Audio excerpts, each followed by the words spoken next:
Hey guys, Adam3K3 here. In this video I want to talk about the PlayStation 4.5 or PlayStation 4K as jokingly some would like to call it. Now to this point, this is a rumor, but a strong rumor that's been circulating the internet by many important people. So it's not just a random rumor started by some dude on Twitter or YouTube or whatever. Now many sources are confirming that Sony is already talking to developers about developing on PS4.5. So this rumor has to have some weight to it at least.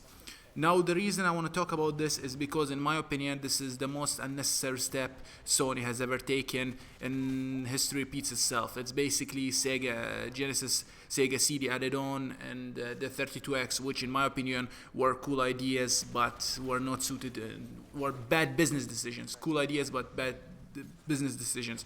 Now I want to talk about a few reasons that makes this unnecessary, assuming of course that this is true.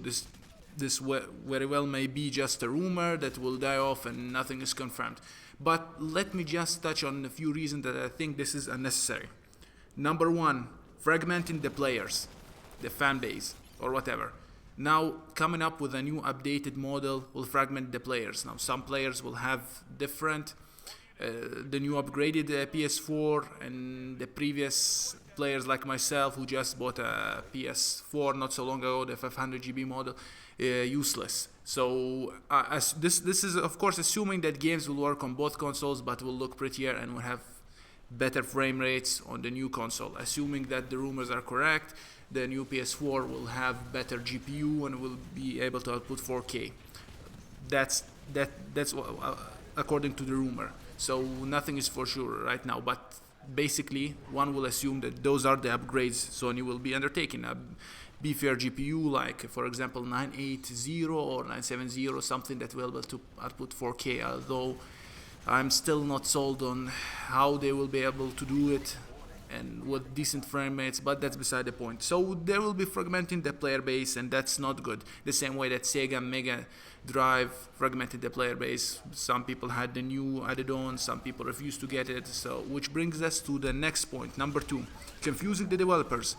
Now developers will have a tough time programming the game. Well, should we program it on the new PS4 or the previous one? Considering that Sony sold a lot of previous PS4s, it will be hard for them to just ignore the previous one and develop for the next one.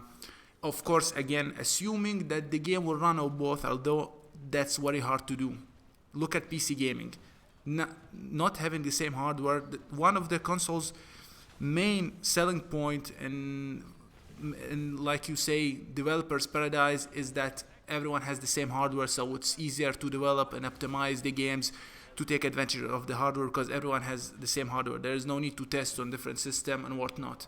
And with this news, there will be new hardware, new PS4 hardware. Developers have to have extra time into consideration when developed for the new version.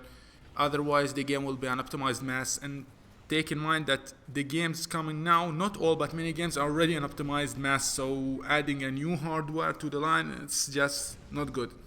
Point number three, unoptimized games. Yes, developers will have to at some point, if the rumors are true and the games would be running on both systems, just better on the new system, will have to like really optimize it on the new system, but will be held back by the old system, so they cannot like push insane graphics because they have to make sure that the game will be compatible with the previous PS4 which we have right now. Otherwise they're missing on huge sales because not everyone will jump ship and buy the new console right away. So yeah, unoptimized games.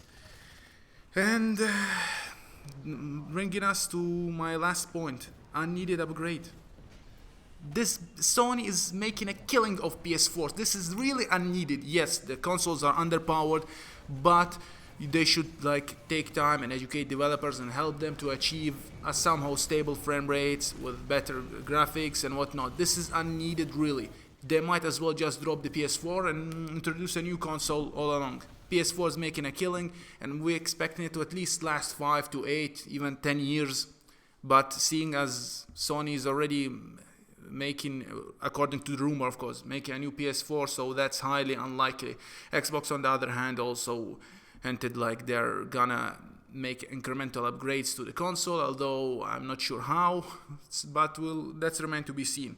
Guys, Sony, console gaming is not PC gaming.